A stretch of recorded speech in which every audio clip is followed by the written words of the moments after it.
Yo, yo, welcome to Trippy Commentaries and our Week 8 NFL preview. I'm RJ, here with FPS Kyle. Yo, what's going on? K-Mac, this is one hell of a season. Yeah. It's been crazy every single week. Record-breaking. A lot of really good matchups coming up this week as well. And one of the craziest things yet, we have to wake up at 9:30 to watch Detroit face off with Atlanta in London. Wait, is that a soccer match or is that... Oh, but it's funny because it'll actually be playing at the same time as a lot of the Premier League soccer games. So we'll see how our brand of football does against theirs as far as how many people actually watch the game there over in England. But it's definitely been a wacky season, and the Dallas Cowboys could possibly be the best team. I mean, what the hell? This is like possible. The Twilight Zone. I know, right? It's very possible. Everything is working for them right now. Rod Marinelli has done a great job of getting that defense to play beyond what anybody ever could have imagined that defense would do this year. Is it legit? I mean, it seems like it's been legit. Any week they could have that week where their defense gives up a ton of points. I mean, it's possible depending on who they go against, but I mean, nothing is going to make me believe that's going to happen anytime soon. I mean, they've just been playing well, and I don't think it's really been fluky. I mean, now the one thing we might have to watch for is can Tony Romo absolutely, lose a game himself. But I mean, same side as that, Tony Romo has been pretty good this year. Yeah, he has, and it really all depends on DeMarco Murray. We can talk about the defense, which I think will be exploited at some point. There's been some real good defenses in the past to give up big games, but they bounce back. So even Dallas, we know they're going to give up a big game. Can they bounce back at some point, talking about their defense? And once again, it all comes down to the health of DeMarco Murray, because he's literally putting the team on his back and carrying them to victories. He definitely is, and I think it really comes down to that main triad of that offense there. And it's kind of a little reminiscent of the earlier Dallas Cowboys in the 90s that was so dominant. It starts with Tony Romo. Everything starts and ends with your quarterback on your offense. Then you got DeMarco Murray, who, like you just said, has got to carry his team. You also got Dez Bryant too. Dez Bryant, when he's successful, DeMarco Murray's better. So it's proven fact that when the defense is fearing Dez Bryant, that's when DeMarco Murray really breaks off those long runs. We see it happen a lot in the games where they're trying to come back, and all of a sudden DeMarco Murray breaks off a huge run. So as Dez Bryant does better, it's going to help this offense do better. So they finally have their new legit triplets here. Yep. I mean, everybody was talking about the Aikman, Michael Irvin, Emmitt Smith trio, and now they have one that is definitely on the same level. I mean, look at these guys. I mean, obviously it's hard to compare Romo to Aikman, but as far as statistics, Romo seems to be getting it done. Aikman's a little bit overrated from a statistics standpoint. He's won Super Bowls, so nobody can take anything away from him. But as far as statistics, Romo's probably pretty comparable. They played in different eras, so you can't really compare them. But Dez Bryant is certainly very good. I feel like he's been a little bit quieter this year than in the past, but plenty of season left for him to blow up. Expect that. And really the king right now, DeMarco Murray, the probably MVP favorite. Mm-hmm. How far can he carry Dallas? The cool thing about the Cowboys is this week they're at home, Monday Night Football, lined up for a easy victory against Colt McCoy and the Washington Redskins. I don't think Washington is going to be able to hold back DeMarco Murray, because even though Washington's run defense is not bad, we saw DeMarco Murray make Seattle look like a bunch of chumps, which is saying a lot. Yeah. And I think he's going to do the same thing, leading the Cowboys to a victory, thus giving them 7 wins in a row. And maybe that if they come out and they kill Washington, like we pretty much believe that they will, probably win by at least 2 scores here. Mm-hmm. If they can come out and actually do that, I mean, it's really that, to me, that makes them legit. To me, that makes them a legit, deep playoff contender, possible Super Bowl team. I mean, obviously, NFC's got a few other teams that can definitely compete and will compete when it comes time for the playoffs.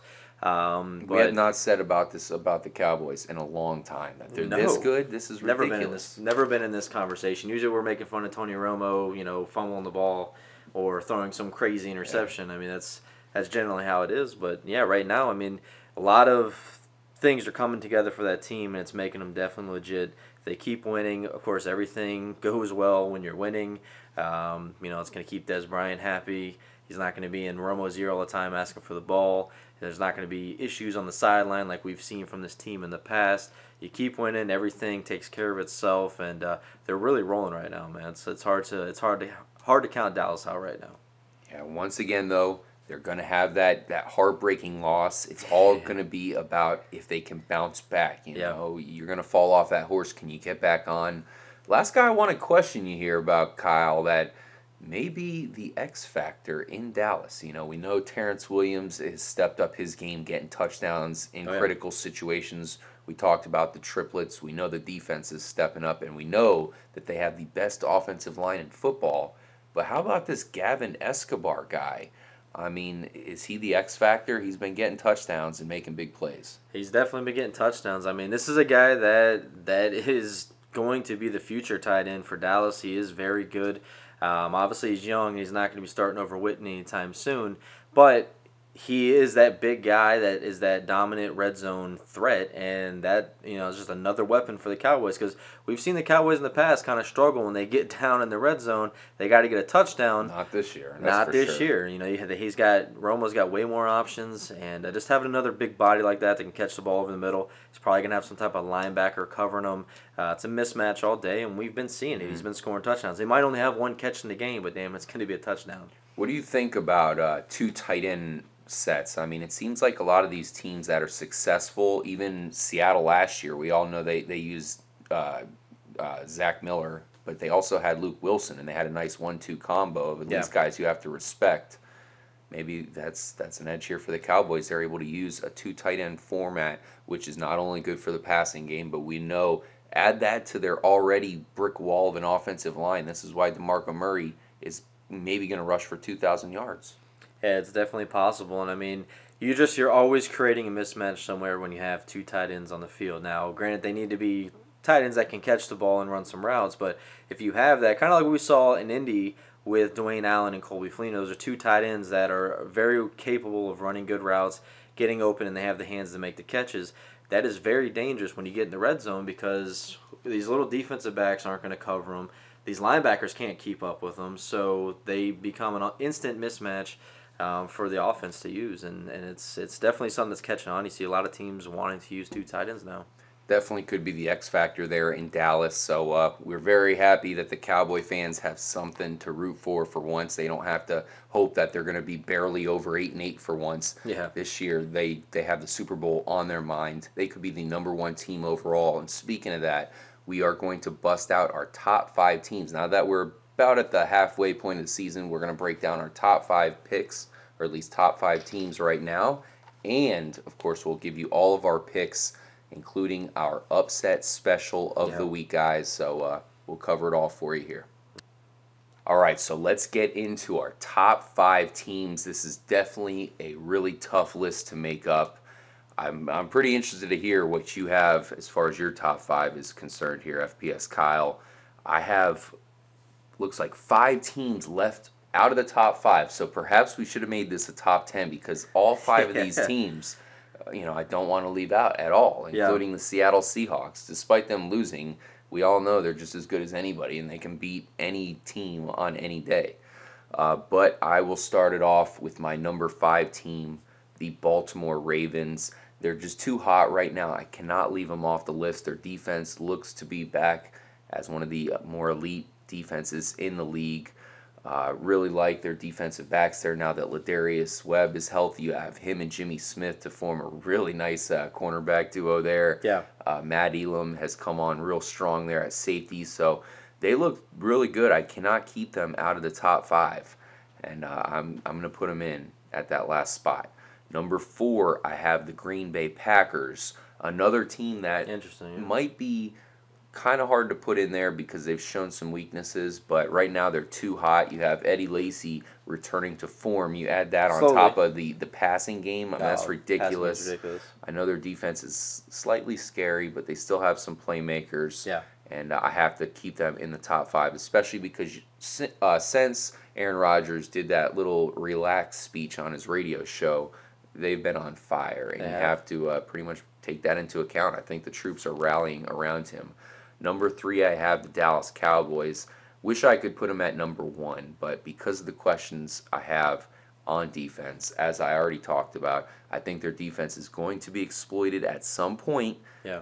I don't think that's going to be the end of it because they can bounce back. It's just going to happen. But because of that defense, which I still question, I put it number 3. They're so good because with DeMarco Murray, they can keep their defense off the field for as long as possible, and it really is not going to be too big of a deal. No one will notice that their defense is below average. Yeah. Number 2, the Indianapolis Colts. Pretty high for them, but they are just completely on fire right now. I like them against anybody in the league.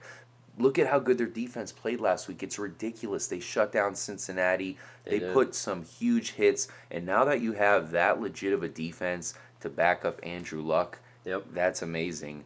And the only reason why they're not number 1 is because the Denver Broncos are unstoppable right now. Machine. I really like their defense a lot, without even talking about their offense, which now has Ronnie Hillman going. Defense is on another level, something they really upgraded from last year. That's why I have them as my number 1 overall team. And the thing that I really like about them is their only loss against the Seahawks there. I felt like they really proved a lot to me. They made that last-second drive to force an overtime. So even though they lost, it was a hell of a loss. Who cares? You went into Seattle, and you showed that if there is another game between those two teams, could be. I would pick Denver, but that's definitely for another conversation. I have Denver number 1. That's my top 5 guys. Baltimore 5, Green Bay 4, Dallas 3, 2 Indy, Denver 1. Let's hear what the quarterback K-Mac thinks about the top 5 teams in the NFL. All right, for me, for my number 5, there's kind of a bubble here. I kind of got 2 teams. I got to make honorable mention. You obviously talked them up really well. My true number 5 here is the New England Patriots. Really? Got him in there? I feel with Gronkowski, I feel even though they did lose Gerard Merrill, I feel that they have other linebackers, Dante Hightower, some other guys in there that can fill in and will do just as good. Jamie Collins. And they traded for Akeem Ayers as well. Exactly. So I feel they're okay, and I feel they do a good enough job scheming on the defense that's not really going to hurt them that bad. Yeah. Hopefully Chandler Jones can come back as soon as possible because he's been huge for them on that defensive line. But I also got to put Indy kind of right at that same exact spot here on my list. It's really hard for me to decide which team I like more at this point. Indy, we've talked about how great their offense is, but their defense, now the defense is getting better, and we saw last week. Lit up Cincy last week. We saw them light up Cincy, but we also saw them light up a Cincy without their number 1 playmaker, A.J. Green. So maybe that helps open things up. I mean, they definitely concentrate on shutting down the run. Dalton just didn't even look good last week. So I'm not really counting that as them really truly shutting down Cincinnati. Other than Cincinnati, they played like shit. Well, they're playing Pittsburgh coming up. We'll break down that game and pick it. That's why I got them on the bubble here, because they could end up being better than New England as I feel as it goes on. But if their defense stops Pittsburgh, then I think we can finally say, okay, they're legit. Exactly, because the offense is no doubt one of the best offenses for sure. In the league, so. All right, coming in at my number 4 here. Now, I originally kind of flipped this here for a second. Really? And the reason I flipped this is because there's just been a little turmoil that's happened on the team here recently. They let go of Percy Harvin because of some issues going on. I think, honestly, it's going to help them going forward. But for right now, there was some stuff going on with Marshawn Lynch where, he wasn't too happy about it. A few other guys voiced their opinions. I think Pete Carroll's good enough to get this team around. And for number 4 here for me, the Seattle Seahawks. Super Bowl reigning champs. That defense is just it's so good that they're going to get on a roll here. They're kind of going through a rough patch. You're going by reputation here because they haven't looked like a top 5 team. I am. Yeah, I'm going by. I think Pete Carroll's going to turn this team around. The people, the veteran leadership they have on this team, and then the young leadership they have in Russell Wilson. They're going to bring this team around, man. They know what it takes to win. And they're going to come back. I really feel that they are. I think Percy Harvin was a cancer to the team. Obviously, there was a lot of problems going on that we didn't know about at the time, which is credit to Pete Carroll because he kept everything under a tight lid. So, I think this team knows how to win. They will come back. They will finish top 5 for me. I think Russell Wilson had maybe his best game ever, so far at least. Even though it was in a loss last week, so that's definitely a reason. And what I heard from that is that but previous to that, Percy Harvin was constantly in Russell Wilson's ear, and that as a quarterback, that does start to affect you. As much as you say, "Oh, I'm going to throw it over, he's open," you're still thinking that because you're thinking, "Well, maybe he is open." You take a look at him, he's not open. Bad plays happen. Exact. So, luckily for because I feel Russell Wilson, if I had a game on the line, he's probably one of my quarterbacks I want to have lead down the field because he can do everything with his legs. He's smart enough to get the passes off. I see Seattle turning around. Now, like I said, I put Dallas ahead. I had Seattle ahead of them, Dallas here originally, but I'm moving Dallas up to my number 3 spot. Flipped it? I did just because of, like I said, the stuff that's kind of going on in Seattle, kind of a negative, a little of a red flag there. I don't think it's going to hurt them down the stretch, but for right now, for ranking purposes, Dallas stays how they are right now. Like I said, I feel they are a legit team. I think we both have them at number 3 here. Mm-hmm. Murray keeps doing his thing. We've already talked enough about Dallas.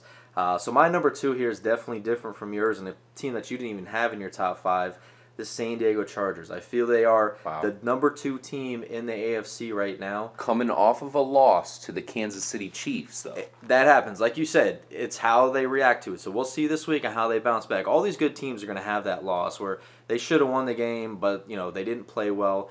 You see it time after time. These teams that are that good, they just have that game where they just it doesn't come together for them. It was bad coaching from Coach McCoy last week. We got to keep an eye on that because if we start to see more bad coaching, which I'll give him a pass because he certainly resurrected the Chargers to the fullest here, but that was bad coaching, and you're right, they should have won that game. Yeah, and I just look at it as Phillip Rivers he knows what it takes to win games, to come back. I mean, we talk about these comeback quarterbacks. Phillip Rivers, even when he's down, man, he looked great last week. And when he was down, like you said, bad coaching was the reason they probably lost this game. I feel they can do enough in the AFC to cause some damage and possibly play my number 1 team, who was the same as yours, the Denver Broncos, in that AFC Championship, which would be an epic showdown between 2 veteran quarterbacks, something you don't really see often. Mm-hmm. So it'd be awesome to see that matchup. I like Denver to be number 1. They got so many weapons. That defense is going to continue to get better. They got some young guys. T.J. Ward still trying to figure out his role in that defense. I like this defense going forward. And DeMarcus Ware, man, he's looking like a beast. I think he had 3 sacks or 2.5 sacks last week. It's a nice pickup, man. It's like they got Doomerville back again from a couple years back. Yep. So the teams that we didn't talk about here, Kyle. First of all, the Cardinals, only 1 loss. Yeah. And they really haven't even hit their stride. You don't have anything coming out of the Larry Fitzgerald camp at all. Carson Palmer hasn't had a full go at it, I feel. I mean, he seems like he's back, but he can't be 100% yet. Didn't talk about them. You got to definitely consider them for your top 5. Yeah, maybe. I mean, I still feel Seattle's the better team in that division, so... for my top 5, I'd obviously would have Seattle ahead of Arizona. But, I mean, hey, Arizona has shocked people before. They've come up and won some big games against these teams like San Francisco that everyone thinks are, the top teams in that division. All right, what about the Eagles? They also have 1 loss, and they're in the same division as the Cowboys. Everybody's kind of overlooking them. Yeah, I mean, we are. But as you break down the Eagles and you break down Dallas, I feel Dallas has more. I think when it comes down to these 2 teams, Dallas is the better team there. Now, will Dallas show up against Philly? That's still undetermined. We still got to, from what we've known from Dallas in the past, even though they are on this win streak right now, I still have something behind me that's I still feel like they're not consistent enough. And it's crazy to say because they've been looking good the past couple weeks. Mm-hmm. But like we've said, we're so conditioned to how the Cowboys used to be. We were just waiting for that moment to happen. And, oh, man, it could happen again. They have not won their 8th game quite yet. They could still go 8-8. Exactly. So I don't see it happening, but yeah, I feel Dallas is better than Philly, but you never know. I mean, a lot of stuff can happen in season. Yeah, it's almost kind of surprising that the Eagles have only 1 loss. They haven't looked that great so far this year. Nothing really has impressed me. Unfortunately, they lost Darren Sproles. He actually might play, but he's a little banged up right now. I thought he was a huge weapon when they were using him. Kind of X factor for They went away from him. LaShawn McCoy seems like he's stepping it up a little bit. Perhaps that toe injury is bothering him more than people want to lead on. And I don't know about Nick Foles there. It's going to be interesting to see how he does in the playoffs this year. Yeah. If they could get that far, I'm sure they will. But, he's going to be under the microscope. The good thing for the Eagles is they have Jeremy Maclin playing on an elite level that really does give them that extra factor they're going to need to keep up with the Dallas Cowboys in their own division. Yeah. Let's go ahead and pick all the games this week, K-Mac. There's Yep. a lot of really good ones. Starting off, as we mentioned, at 9:30 Eastern Time in the morning. Wow, we got to wake up early to see Detroit take on Atlanta. Atlanta has looked completely terrible as of late. Sure The have. only good win they've had all year was that shellacking they put on the Tampa Bay Buccaneers. Yep. And Detroit lost last week. If it wasn't for that, they would have been in my top 5. I picked them for the Super Bowl last year, thinking that their defense was going to come around. They fell off at the end of the year. Now it kind of looks like they're what I expected, only they don't have Calvin Johnson. What are you looking at here? I think they're going to beat Atlanta despite being favored by 3.5 points. I'd put my money on them. I'm taking Detroit here to cover. Same reasons that you've already mentioned here. I like Detroit's front seven. The defensive line is very solid. Atlanta's offensive line has been kind of weak lately. There's been a lot of pressure on Matt Ryan as of late. Terrible. So I like Detroit here in this game, and that's who I would pick. 3.5 points. Atlanta's terrible right now, like you said, and wow, it's going to be interesting to see when Calvin Johnson can get on the field, because that would make Detroit a hell of a complete team. Yeah. Also, Joique Bell, another guy who's banged up. That's their best running back at this point. I don't know if Reggie Bush is done or what, but he just hasn't. He had that one big run back in like week 3 or week 4. Since then, he had the injury, and we just have not heard anything from him. Yep. We'll see if he can get back healthy. I actually like Joique Bell to be their best bet going forward once he gets healthy. So we're both picking Detroit. And starting next week, I think we're going to start to keep a total. We'll get the other Trippy commentators picks as well and keep track and see who comes out heading down the home stretch into the playoffs. Let's move on to Minnesota versus Tampa Bay. At Tampa. Tampa Bay favored by 3 points. I'm actually calling the Tampa Bay Buccaneers uprising. I like for them to win pretty big in this game, Kyle. Huh. I know it's really hard to pick them because they look terrible in the past, but they're coming out of the bye at home. Minnesota is really not that impressive of a team, and I think this is going to be kind of one of those games where people start to look at the Bucs and think, hey, they do have some tools, and their schedule's not that hard at all. Yeah, I'm going with Bucs to cover here. If there's anything we learned from the ass kicking that the Baltimore Ravens gave Tampa Bay, it's that the way that you beat a cover 2 is by quick passes. They ran multiple quick slants after quick slants that just absolutely cut the defense up. And the thing is, Minnesota and Teddy Bridgewater is struggling right now to read the defense quick enough and get the ball out quick enough. So he could fail there, because fact is, if you do not get the ball out in time against a cover 2 a cover 2 defense, then you're throwing the ball late. You got guys in zone coverage that are reading your eyes. They're gonna jump the ball and they're gonna have interceptions. Bridgewater's already been experiencing that with some other defenses in the past 2 weeks. So I got to go with Tampa here. I think that their offense is good enough to move the ball, at least against this Minnesota defense, which has been pretty bad so far this year. Their offensive line has been pretty terrible itself in Tampa, but I got to feel that they, at home, can at least pull off a victory against this Minnesota Vikings team. I'm definitely calling a Tampa Bay Buccaneers victory, which puts them right into the thick of it in that division, because nobody's running away with it. We're going to talk about the Saints coming up. Their record's terrible as well. Yep. Who the hell's going to win that division? I know. Carolina, we also have to talk about facing Seattle. We'll talk about that here shortly. First, let's talk about Chicago against New England. Once again, we're both picking the Bucs. I think that's a pretty safe bet, guys. Even though they're favored by 3 points, I like them to beat Minnesota at home. The cover 2 defense usually does pretty well against rookie quarterbacks, especially ones that are struggling. Yeah. Against ones that are struggling. So look for the Bucs to win. So the Bears traveling to New England. It looks like the Patriots are getting the Bears at a pretty good time, as they've got some team chemistry issues here, K-Mac. But New England is favored by 6 points. Do you think the Bears can stay within that spread? Well, I mean, if you look at the Bears' offense, it's kind of funny. You think when the Bears play at home, that's when they have the best opportunity to be good. Well, actually, it's been the opposite. And the Bears that are playing at home, their offense has been terrible.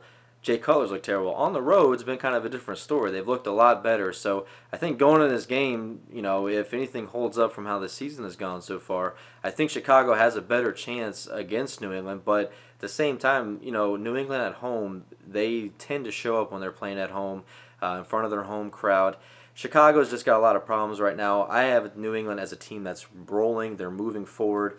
The usage of Shane Vereen being kind of the full-time guy there, it just opens up that offense, helps Tom Brady out a lot because they can throw to Vereen downfield. He's definitely their best receiving back. Gronkowski is getting healthier by the week. He's getting stronger by the week. He looks really good right now. And, they got a few other receivers in there that they're throwing in that are getting the job done right now. Tom Brady looks great. I see him winning this by more than 6 this week. Really? So you're taking them? I'm I'm going taking them to the as well. I really don't have much faith in Chicago right now. No. And it's always it's something to watch out for when teams are set up for for success.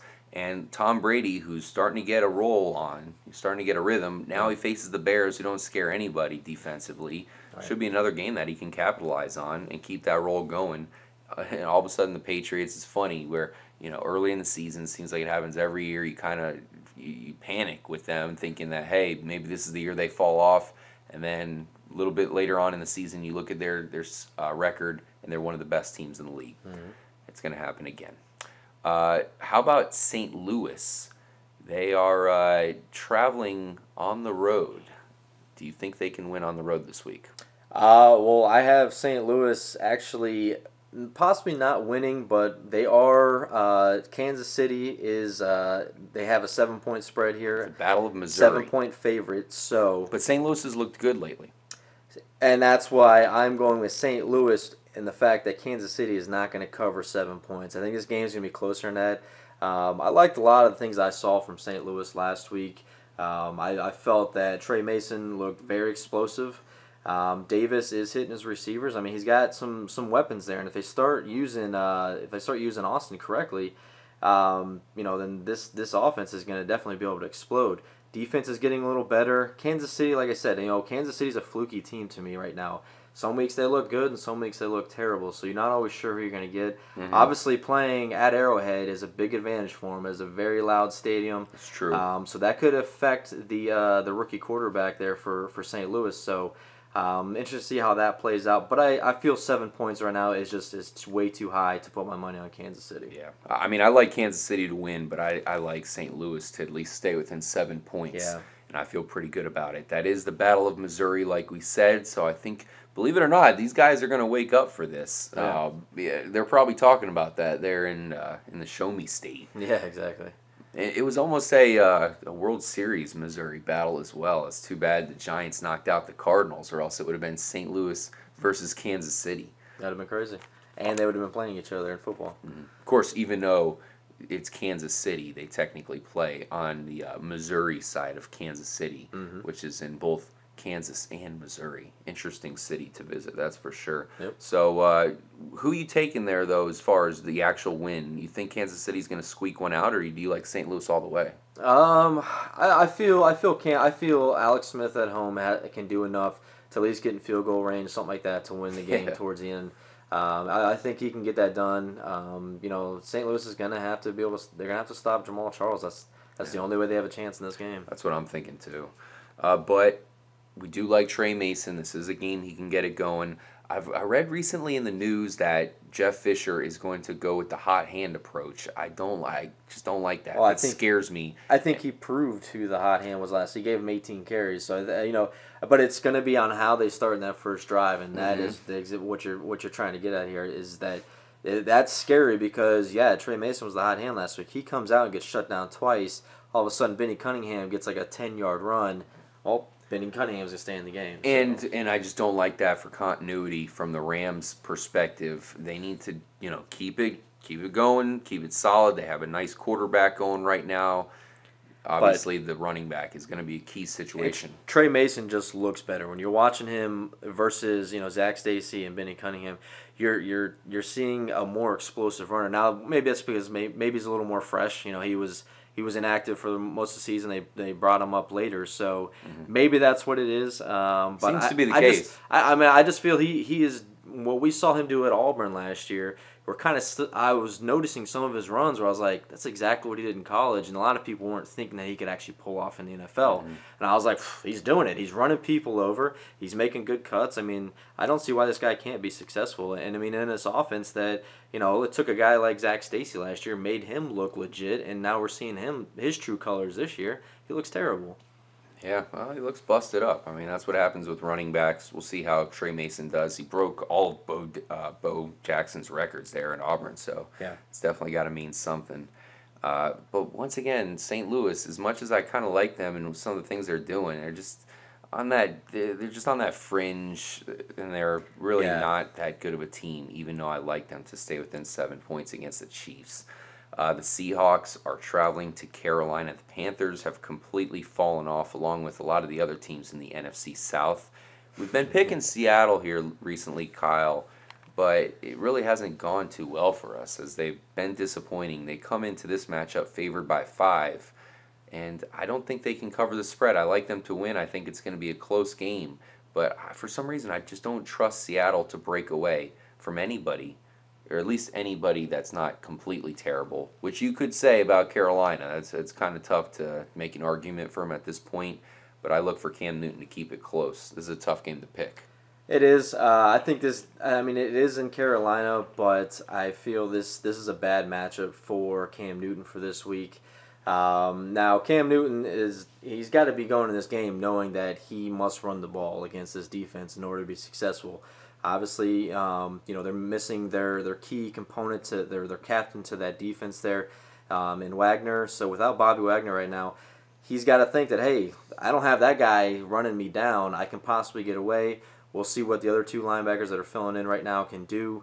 But I think Seattle's actually going to win this game, and I think they're going to win it by at least 2 scores here. I feel Seattle's going to bounce back this week. Carolina, like you said, they're just sometimes they look okay, and then sometimes they're a very inconsistent team.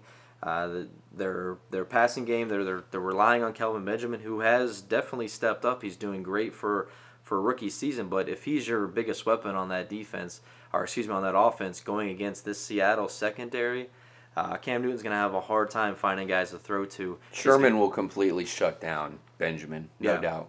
So I mean, it's gonna put a lot of pressure on Newton, and I mean, Newton definitely has the skill to take the game in his control, in his hands, run and keep getting first downs, keep moving that offense.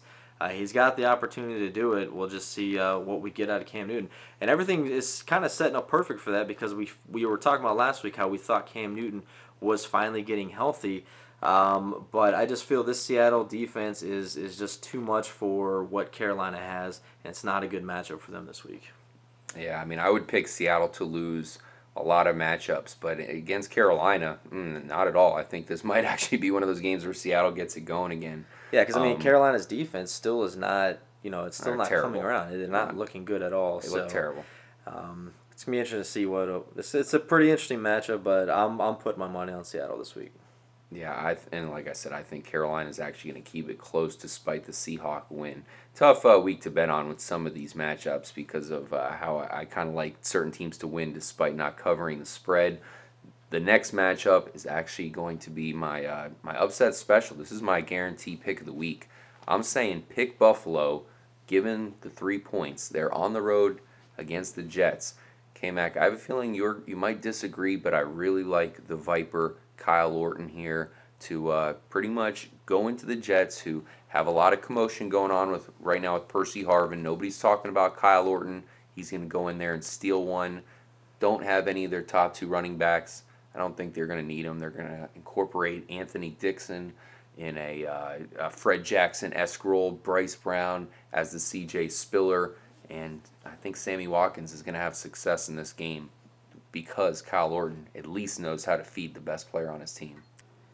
Yeah, RJ, I think I'm going to go with Buffalo. I'm going to agree with you in this one. New York, Just feel they have too many problems going on over there with the offense. They do pick up Percy Harvin, but I'm just not sure if he has enough time to really be effective on this team yet. I'm sure they're gonna use him to throw some screen passes to him, which is what he didn't like apparently at Seattle. So I don't know how that's gonna work out too well. He wants to be a number one receiver, I guess, but I mean, in a week's time, I don't see enough time there for him and Geno Smith to get on the same page. I see this kind of even turn out even worse for New York, unfortunately. Buffalo, I like what I saw from last week, man. We saw him come back in the end there and get the victory. Big time play by Orton. Big time play by Watkins. Yep. I see him taking this game. I see him beating New York in New York, and obviously that throws the spread right out the window. Kyle Orton, man, he's played with a lot of great quarterbacks in his time, and I think this might be the chance, or at least his last chance, to kind of go out on top with Buffalo. Not having Fred Jackson, that could be the kicker because this Jets defense they're good. They're definitely good. So I mean, Kyle Orton's gonna have to play extremely well. These receivers are gonna have to get open. Mm-hmm. Offensive line is gonna be huge in this game because the Jets have a very solid defensive line. So which the Buffalo offensive line's terrible. Yeah. So I mean, you get pressure in Orton's face, there could be problems there. But I feel there's gonna be more problems on the other side of the ball for New York. And possibly a pick six or something. Maybe a couple. No, yeah, I mean, definitely there's gonna be some turnovers. It wouldn't be a Jets game without some turnovers. So yeah. We know that's gonna happen. Buffalo's defense has showed up at times this year and looked pretty decent. So I see them definitely winning this game. Okay, I'm surprised you agreed with me there. That turns out to be our Trippy Comms upset special. Definitely feel this one coming, guys. Look for Kyle Orton to get a victory in, well, I was going to say New York, but really it's New Jersey. So I think Buffalo's going to win it, guys. Let's move on to Miami traveling to Jacksonville. We had the Battle of Missouri. This is the Battle of Florida. Gunshine. Miami favored by 6 points, even though they're traveling to the vaunted Jacksonville Stadium. I don't know. I don't even have much to say about this game, K-Mac. I guess I like Miami just because Lamar Miller is going to run all over Jacksonville. And I'm going to go with Miami, even with the 6 point edge. What do you think about Denard Robinson in this game? That could be my kicker, man. I mean, Miami I feel they're not that good of a team this year. And Jacksonville, I feel like they have a young offense that, as I was saying, they're going to get better as the season goes on. Obviously, they played pretty well last week against a Cleveland team that everyone was talking the week prior that this Cleveland team might be some type of a contending team now. Jacksonville pretty much shut all that down. So in Jacksonville, I think they have a chance. I think 6 points might be too much here for this, so I can't put my money on Miami. They might win the game, but I can't put my money on Miami to cover 6 points against Jacksonville just because I think Bortles can do enough with these young receivers to keep the game, keep up with Miami. Now, we don't want to underestimate this game, Kyle. This is the huge battle for Florida. Whoever wins this gets bragging rights for a long time. So because this game is so hard to pick, mainly because both teams are mediocre, we're going to bring in a actual Florida native to make his official prediction here. Via satellite, we're going to bring in Mike to make a pick and tell us who he thinks going to be the king of Florida for this season. Mike, can you hear us? And who do you got in this game, Miami or Jacksonville? You are a Florida native. You know what? I'm gonna have to take Miami in this one. I like Lamar Miller there. Mike Wallace possibly getting a touchdown or so. I could see Miami taking the win in this one. So there you have it. Mike, an actual person from Florida, is going with Miami. Take that to the bank, guys. Let's move on to Houston, traveling to Tennessee. This is a tough game to pick, Kyle. What are you thinking here? We have breaking news. Yeah, you got a little alert here. Jake Locker has been benched. He has been demoted. Take a seat. Done gotta for all of you Jake Locker fans. We hate to give you the bad news. That's rough. He is going to be a free agent. We'll see where he lands. I think someone will give him a chance. So who's going to be starting? It's going to be none other than Zach Mettenberger, the rookie out of LSU. He takes on the Houston Now- Texans and J.J. Watt. I don't like that. I got some bad news for Mettenberger because not only does he have J.J. Watt, potentially could have Jadeveon Clowney available for this game. Finally. No quarterback wants to see that. You got two beasts on the outside who are coming to rip your head off. It's not going to bode well for him. Unfortunately, this is a tough game for him to start. Houston's favored by 2. I'm taking Houston. I mean, 2 points. I'm taking Houston to definitely win this. This is maybe one of the bets that I feel more strong about this week than any other bet. I feel Houston is going to go into Tennessee. Arian Foster's going to run all over that defense.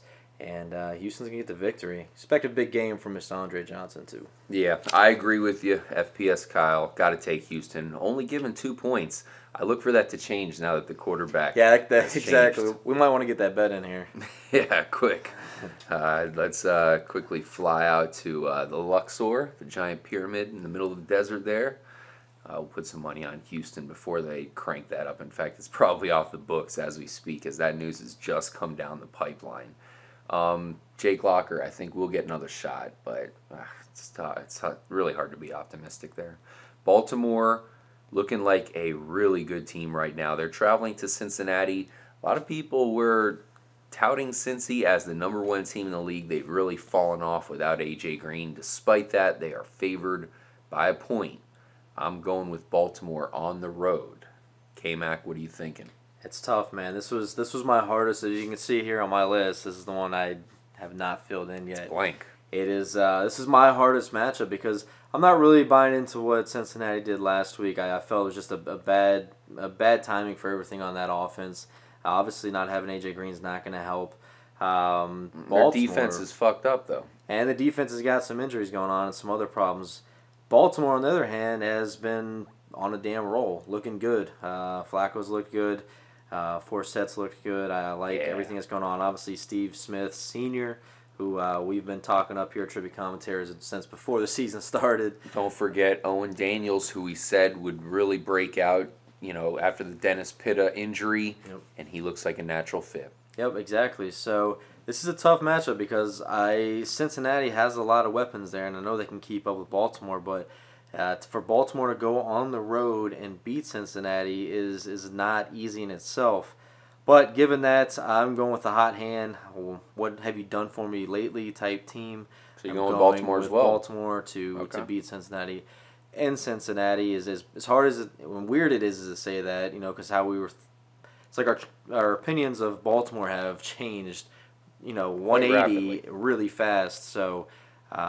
You would think because you had the Ray Rice situation, you think that would kind of mess him up because that happens in a lot of cases where you have, of course, something controversial going on with one of your players and it screws up the whole team. Yep. Instead, it's galvanized Baltimore, and they found a diamond in the rough in Justin Forsett, who's been around for a long time, but he looks like a legit running back to hang their hat on. Yep. You add in Steve Smith Sr., and the defense is back there in Baltimore.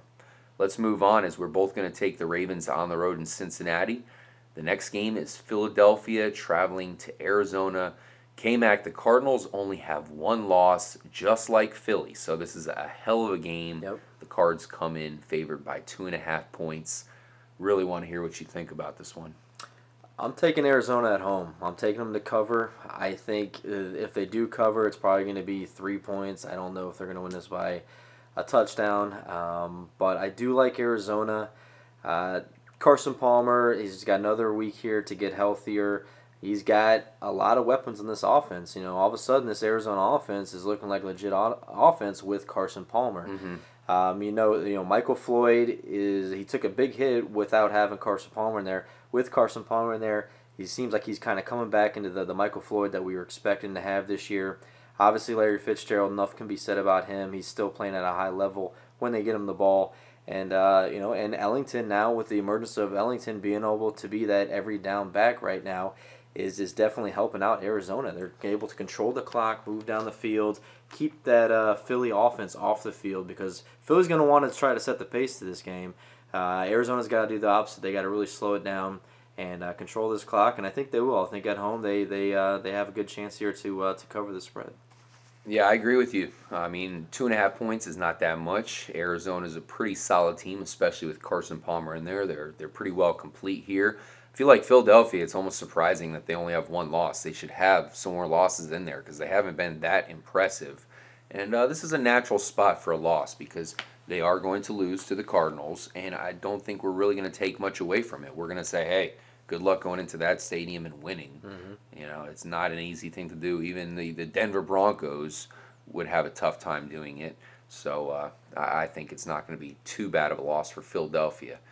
Look for Arizona to come out on top and keep that only one loss record intact. Really impressive for them.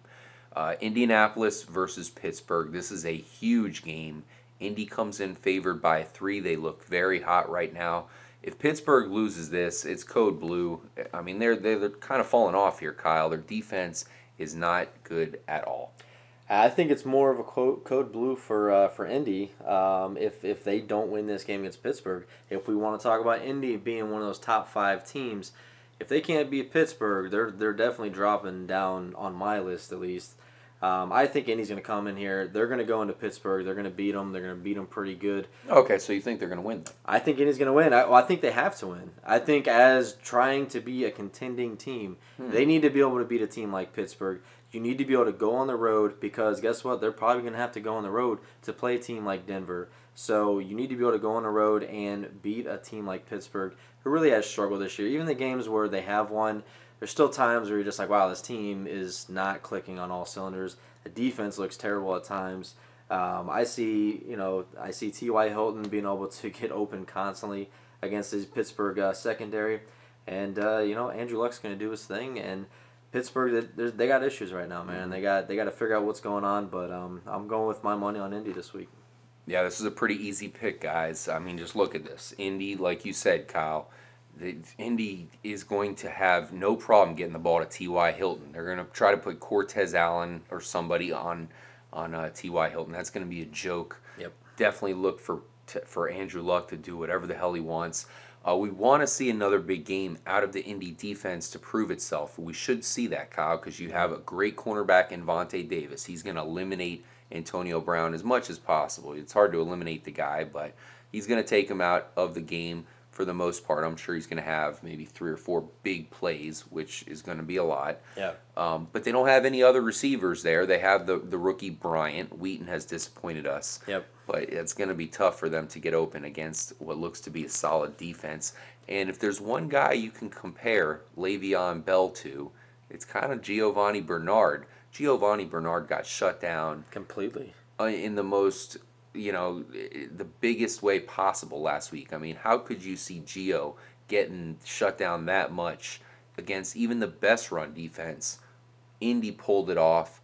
I think they can try to stop Le'Veon Bell as much as possible. The one thing about Le'Veon last week, he had a huge game, but most of his yards came in the passing game, which is something that Indy was able to prevent Giovanni Bernard from doing last week. That's why I think Indy is such an easy pick here, even though they're going into one of the hardest stadiums to win in the league. Go with Indy, guys. I agree with you. I'm going Indy. Now, next up here we got Oakland traveling to Cleveland, and Cleveland favored by 7 points. 7 what the hell? points. They just got their ass kicked by Jacksonville, and they looked terrible last week. So I but can't pick. Hard to put your money on Oakland, though, right? I mean, I can't pick Cleveland by 7 points. I know it's in Cleveland Stadium in Oakland. I know what you're getting at here, FPS Kyle. They're a train wreck here. They're terrible. And Derek Carr, who I was kind of optimistic about, looked pretty bad last week. So now, I feel kind of worse. Yeah. I think they can keep it within 7 points, though. What the hell, Cleveland? They totally fell off the wagon last week. Yeah, I mean, this is a game that I'm gonna watch as the week progresses. I feel that number is gonna come down. Maybe finish at favoring Cleveland by Maybe 5, somewhere in there where I might take that. 7 here it's hard to say that Cleveland's gonna beat anybody by 7 points right now. The way they looked last week, but Pathetic. like I said, Oakland is not showing very much as well. Their defense still is looking pathetic. Maybe Cleveland can establish a run game and kind of get everything going again. Maybe get their tight end involved. What's that guy's name? I forgot what his name is. Jordan Cameron. Jordan. Oh, he still plays. Okay. Yeah. So I don't know. I mean, but it is very hard to take Cleveland on this. I can't take them at the 7. Maybe if, like you said, 4 or 5, I might take Cleveland there. So I know at least if they finally score a touchdown at the end of the game to win it, I get my money. If Brian Hoyer struggles in this game, this could be the debut of Johnny Football. Because the coaching staff in Cleveland's going to know that this should be a game that Brian Hoyer should do well in. Yeah, but the problem is Brian Hoyer does not have any good wide receivers, so it's going to be easy for him to struggle, even though he's not that bad of a quarterback. In fact, we're a little bit high on him. Despite that, if he struggles at all, this is going to be the game where the coaching staff is going to put Manziel in because they know Manziel can take advantage of the shoddy Oakland defense. So this is an interesting game from that standpoint. 7 points. I mean, after Cleveland got bum rushed last week, I just cannot feel good putting money on them. I would not bet on this game unless it comes down, or put your money on Oakland to stay within that 7 points. Green Bay versus New Orleans. This is in the Louisiana Superdome, or actually the Mercedes-Benz Superdome it's now called. Yeah. They've got the Benzos there. This is a really good game. Only favored by 1.5 points there are the Saints. And Green Bay is one of the hottest teams going. Can they win in New Orleans? Yeah, I mean, I guess that's where they're going with this one because it's in New Orleans. It's a primetime game, which is going to be ruckus. And we know who likes to step up in them primetime games. That's Mr. Aaron Rodgers. And I got to go with the team right now that's looked the best to this point. Green Bay looks far better to me than the Saints do. Yeah, we're playing in New Orleans, but I feel with a guy like Aaron Rodgers, it's not going to really affect him too much. I feel that Eddie Lacy will be able to at least get the ball moving against this New Orleans rush defense. But on the other side of it, we know Drew Brees is going to step up in these big moments too.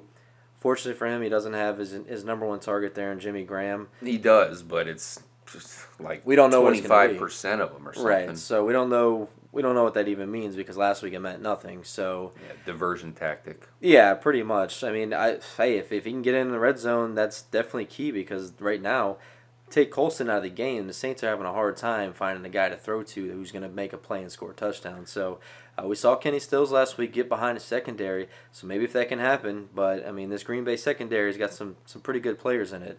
Probably going to be Robert Meacham this week or something if he's still It's always on the just team. some random player, yeah.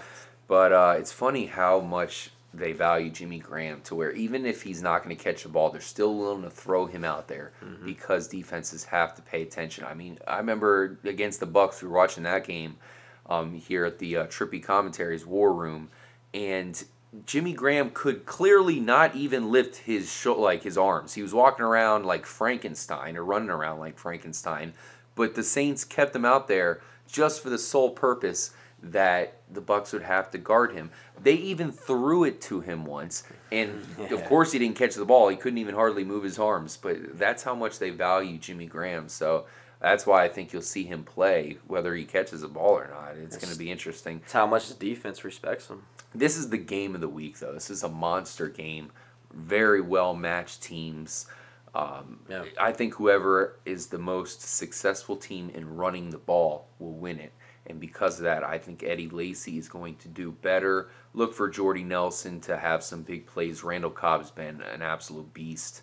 And Green Bay is going to win this one on the road, which is so hard to do. And I think that is what's going to really kind of kick New Orleans in the nuts because they don't lose primetime games at home, but they're set up for failure going against a very hot team in Green Bay. I agree. I'm taking Green Bay to cover this as well. Actually, to upset New Orleans because they're the favorites right now. Yep. I mean, this is going to be one of those explosive games. And another thing I like here is Eddie Lacy on turf. He's going to be a little quicker, be a little more, like that?